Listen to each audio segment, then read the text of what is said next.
फातिमा की रानी माँ, प्रभु यीशु की माँ, आसरा तू ही है माँ।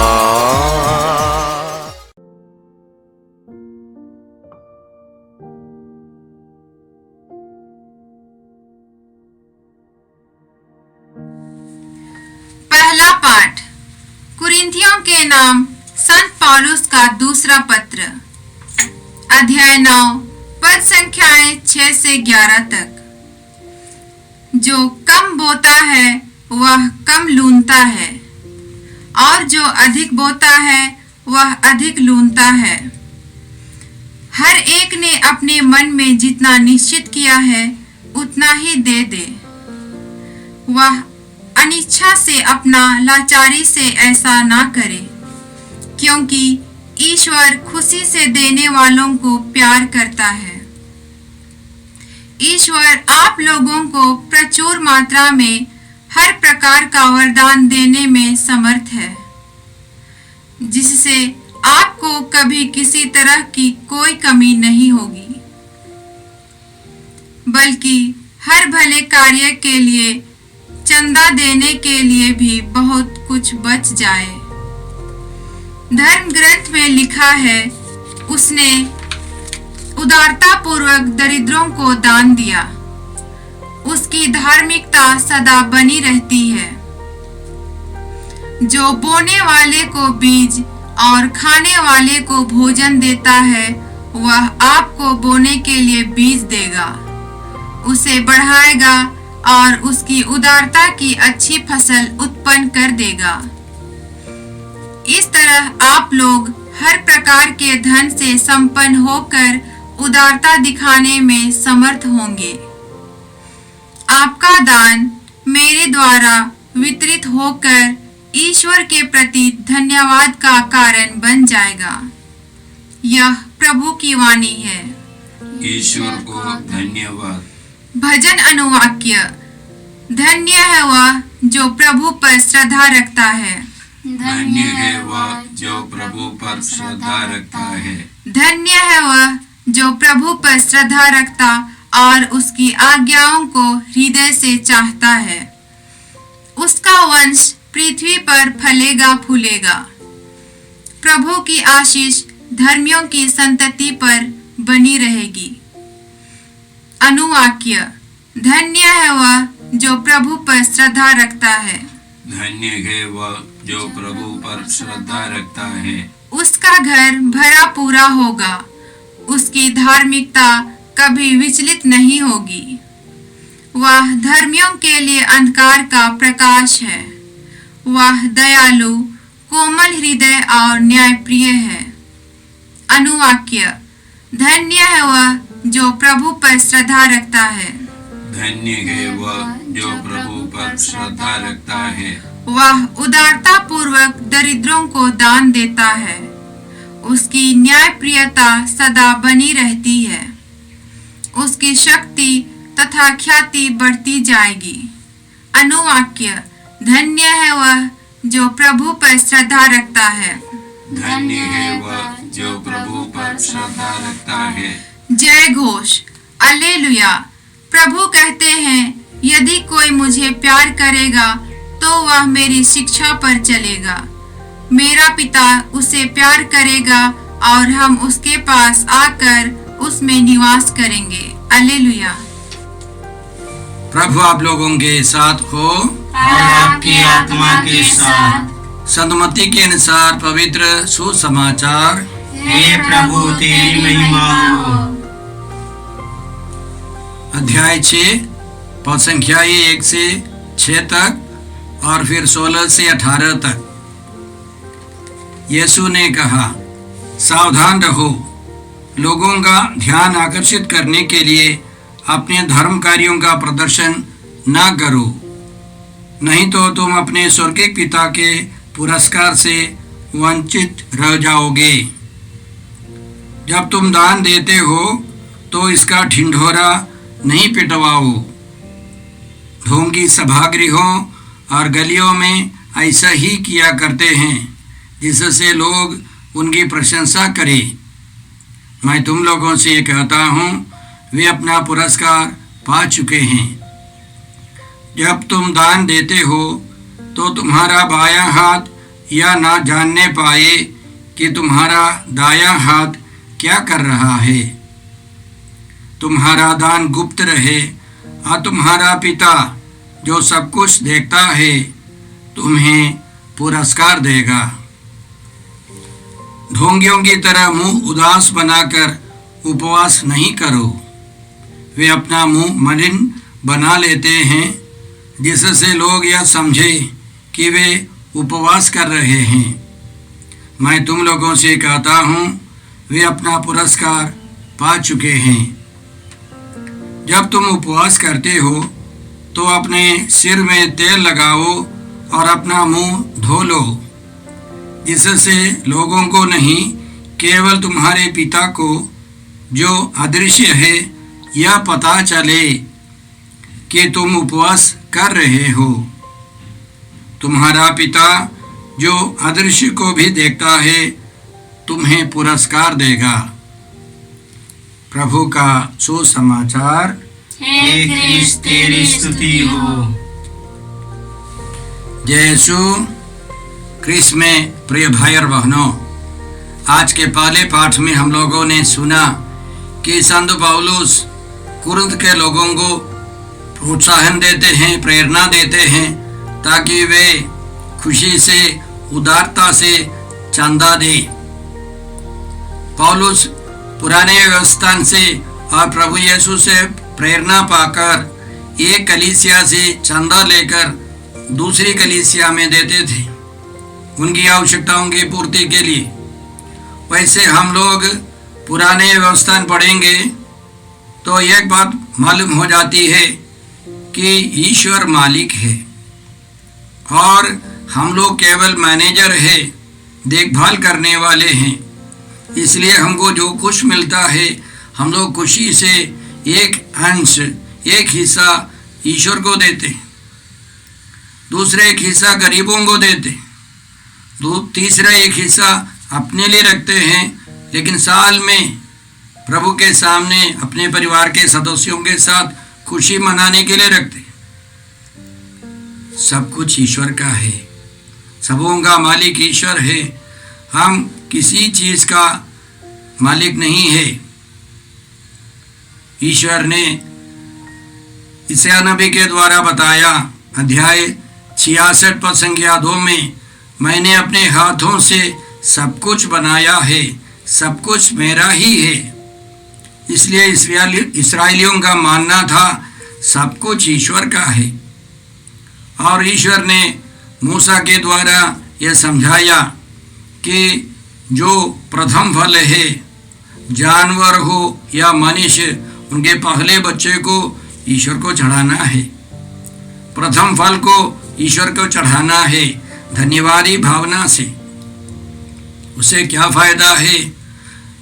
प्रवक्ता ग्रंथ में हम लोग पढ़ते अध्याय 35 में, प्रभु प्रतिदान करता है, वह 7 गुना तुमको लौटा देगा, 7 गुना लौटा देगा, कोई घाटा नहीं होगा, तुम्हारी प्रगति होती रहेगी।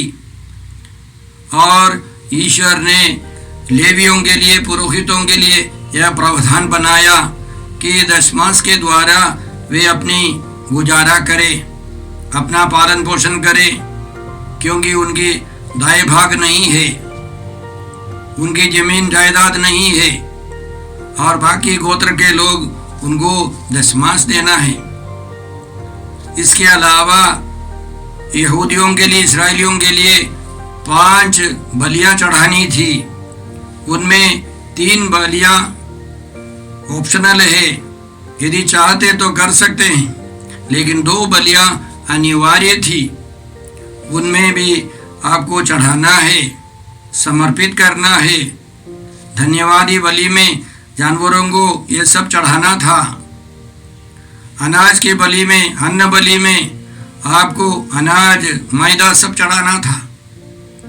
इसके अलावा 7 पर्व थे और उन 7 पर्वों में 3 पर्वों में जाना अनिवार्य था। पास्का पर्व, पेंतकोस्त पर्व और शिविर पर्व में जाना था। और प्रवक्ता ग्रंथ अध्याय 35 में हम लोग पढ़ते हैं, खाली हाथ प्रभु के पास नहीं जाना है, कुछ लेके जाना है, चढ़ावा चढ़ाना है। इस प्रकार हम लोग देखते हैं कि इस्राएलियों को उनकी फसल से, उनकी कमाई से करीब आधा तक देना पड़ता था और वे उदारता से देते थे। प्रभु प्रतिदान करते हैं, 7 गुना लौटाते हैं, इसलिए कोई घाटा नहीं होता है। देने वालों को और ईश्वर देता रहता है। इसलिए संत पौलुस ने कुरिन्थ के लोगों को समझाया, जो खुशी से चढ़ाता है ईश्वर उसको प्यार करता है। जो आनंद से, खुशी से ईश्वर को जो कुछ देगा और उससे ईश्वर प्रसन्न हो जाता है। इसके अलावा हमने सुना आज संत पौलुस क्या सिखाते हैं, ईश्वर आप लोगों को प्रचुर मात्रा में हर प्रकार का वरदान देने में समर्थ है, जिससे आपको कभी किसी तरह की कोई कमी नहीं हो, बल्कि हर भले काम के लिए चंदा देने के लिए भी बहुत कुछ बच जाए। जब हम लोग बचपन में धर्म शिक्षा सीख रहे थे तो सवाल है ईश्वर कौन है, तो हम लोग बोलते थे, हम लोगों को जवाब मिलता था ईश्वर सबों का सृष्टिकर्ता है, सबों का मालिक है। संत पौलुस एक अच्छी परिभाषा देते हैं, ईश्वर के बारे में समझाते हैं, ईश्वर हम लोगों को हर प्रकार के वरदान देने में समर्थ है, जिससे हम लोग और बढ़ते जाएंगे, उदार होकर हम लोग चंदा भी चढ़ाएंगे। संत पौलुस आगे सिखाते हैं, उसने उदारता पूर्वक दरिद्रों को दान दिया है, उसकी धार्मिकता सदा बनी रहती है। जो बोने वाले को बीज और खाने वाले को भोजन देता है, वह आपको बोने के लिए बीज देगा, उसे बढ़ाएगा और आपकी उदारता की अच्छी फसल उत्पन्न करेगा। इस तरह आप लोग हर प्रकार के धन से संपन्न होकर उदारता दिखाने में समर्थ होंगे। तो संत पौलुस ने देने के बारे में बहुत कुछ सिखाया, इस पत्र के द्वारा, अन्य पत्रों के द्वारा। उनका कहना था, प्रेरित चरित्र अध्याय 20 में प्रभु ने उनको विशेष रूप से सिखाया कि लेने की अपेक्षा देना अधिक सुखद है, देना अधिक सुखद है, देने में आनंद मिलता है। अब संत पौलुस का सिखाना है कि हमको कुछ पैसे मिले, हम लोग उसमें से ईश्वर को चंदा देते हैं, गरीबों को चंदा देते हैं, तो ईश्वर हमको कृपा देते हैं। तो दूसरी एक फसल आती है ईश्वर की कृपा, वो भी एक फसल है, हमारी आमदनी बढ़ती है, विकास होता है। एक तरफ हमको कुछ पैसे मिले, उसमें से हम लोग चढ़ावा चढ़ाने से हमको कृपा मिलती है, तो तरह तरह की फसल हो जाती है। एक तो पृथ्वी की फसल, दूसरी ऊपर की फसल। देखिए कितनी सुंदर शिक्षा है। यह पैसा कमाने की बात नहीं है, केवल चंदा वसूल करके किसी को देकर धनी बनाने की बात है नहीं।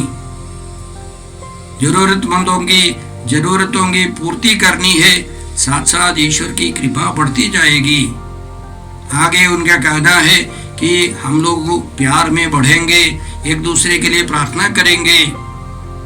यह रहस्य बहुत सारे लोग नहीं जानते, इसीलिए बहुत सारे लोग बटोर कर रखते हैं। देने वालों को ईश्वर और देता जाएगा। पुराने व्यवस्था में ईश्वर 7 गुना बोलता है, लेकिन यीशु ने आकर संत मत्ती के सुसमाचार अध्याय 19 में 100 गुना बोलते, 100 गुना। तो कोई घाटा नहीं होगा। वास्तव में हमारे सेंटर इसी तरह चलता है। बहुत सारे लोग उदारता से अपनी आमदनी का एक हिस्सा देते हैं, जिससे हमारा कार्यक्रम चलता रहता है और प्रभु उनको विशेष आशीष देते हैं उनके घरों में शांति है, उनके घरों में बच्चे सब सदस्य सुरक्षित रहते हैं। इसलिए उन्होंने समझ लिया संत पौलुस ने या प्रभु यीशु ने जो सिखाया वो सच है। हम लोग कृपा मांगते हैं कि हम भी उदार बने, खुशी से ईश्वर को दे और ईश्वर हमको और गहराई से अपनी कृपा से भर दे। आज के सुसमाचार में प्रभु यीशु हमको सिखाते हैं कि हमारे धर्म कार्य दूसरों को दिखाने के लिए, उनको दिखा करके प्रोत्साहन पाने के लिए नहीं होना है। दिखावा के लिए हम लोगों को धार्मिक कार्य नहीं करना है, चाहे दान देने की बात हो या उपवास करने की बात हो। ईश्वर हमसे यह नहीं पूछता है तुम क्या करते हो, लेकिन वो जरूर हमारे हृदय को देखता है तुम क्यों करते हो। हम क्या करते हैं यह उतना महत्वपूर्ण नहीं है ईश्वर की दृष्टि में, लेकिन क्यों करते हैं, हमारा मतलब क्या है, किस उद्देश्य से हम लोग ये सब करते हैं। हमारे मन को जांचने वाले ईश्वर समझ लेता है। हम दूसरों के सामने धोखा दे सकते हैं, ईश्वर को नहीं। और ईश्वर चाहता है कि हम बाहर और भीतर पवित्र रहें।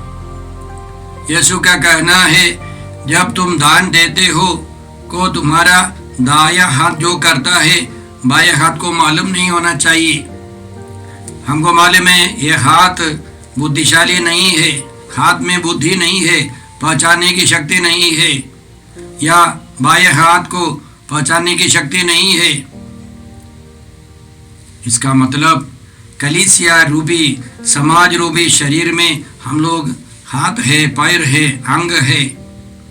हम एक सदस्य जो करते हैं, हमारे बीच में एक सदस्य जो करता है दूसरा सदस्य नहीं जाने, दूसरों को समझाना नहीं, उनको दिखावे के लिए नहीं, लेकिन हम लोग गुप्त रूप से ईश्वर के एक गहरे रिश्ते से अनजाने में हमें धार्मिक काम करना है। ईश्वर हमको हमारे हृदय को जो देखता है हमको पुरस्कार देगा। उसी तरह उपवास की बात भी, जब हम लोग उपवास करते हैं तो हमको दिखावा के लिए नहीं, ईश्वर से एक रिश्ता होने के कारण खुशी से और ईमानदारी से उपवास करके प्रभु से प्रार्थना करनी है, तो प्रभु हमको भरपूर आशीष देंगे। इन सबों का मतलब क्या है कि पुराने व्यवस्था में दान की बात होती है या उपवास की बात होती है, वह नए व्यवस्था में भी करना है। यीशु यह नहीं कहते हैं यदि तुम चाहते हो तो दान दे सकते हो, ऐसा नहीं। जब तुम दान देते हो, जब तुम उपवास करते हो, ये सब होता है, होना ही है, लेकिन ईमानदारी से, दिल की गहराई से, रहस्यमय तरीके से ईश्वर के रिश्ते के कारण हमको यह सब करना है। यह यीशु चाहते हैं। इसलिए हम समझते हैं कि संत मत्ती के सुसमाचार के अध्याय 5, 6, 7 में यीशु अपनी सारी जो शिक्षाएं एक साथ देते हैं, वह पुराने व्यवस्था की शिक्षा से बढ़कर है। यह आखिरी शिक्षा है। ईश्वर को जो कहना है यीशु के द्वारा ईश्वर ने कह दिया है और हमें उसी तरह करना है। हम कृपा मांगते हैं हर बात में, हर कार्य में हमारा दिल, हमारा मन पवित्र हो, ईमानदार हो। हे पिता ईश्वर, हे प्रभु यीशु, हे पवित्र आत्मा ईश्वर, प्रभु यीशु के संदेशों के लिए हम धन्यवाद देते हैं। तूने हमको सिखाया, दो और तुम्हें भी दिया जाएगा। जिसने मेरे लिए घर, भाई बहनों, माता पिता, पत्नी, बाल बच्चों अथवा खेतों को छोड़ दिया हो, 100 गुना इस दुनिया में पाएगा। इस वचन पर, इस प्रतिज्ञा पर विश्वास कर हम प्रार्थना करते हैं। हम दान देते हैं या उपवास करते हैं ये सब हम लोग गुप्त रूप से कर सके, ईमानदारी से कर सके, उदारता से कर सके, हम यह प्रार्थना करते हैं प्रभु क्रिस्त के द्वारा। हमारे प्रभु यीशु क्रिस्त की कृपा, ईश्वर का प्रेम और पवित्र आत्मा का साहचर्य आप सबों को प्राप्त हो। आमीन। जय यीशु क्रिस्त में प्रिय भाई और बहनों, प्रभु यीशु ने हमें आदेश दिया है संसार के कोने कोने में जाकर सारी सृष्टि को सुसमाचार सुनाओ। सुसमाचार सुनने के लिए और सुनाने के लिए एक अच्छा मौका है। आप कृपया इस चैनल का सब्सक्राइब करें, लाइक करें, शेयर करें, बेल आइकन दबाएं ताकि यहाँ की नई वीडियोस की सूचना आपको मिलती रहेगी। साथ साथ आप दूसरों को भी प्रेरणा दें इसका सब्सक्राइब करने के लिए। याद रखें, कल के मिसा के दैनिक पाठ और उस पर टिप्पणियाँ आज ही दोपहर के बाद हम लोग अपलोड करते हैं। कृपया आज ही उसको सुनकर कल की तैयारी करें। प्रभु यीशु आपको और आपके परिवार को 100 गुनी आशीष देंगे। जय यीशु।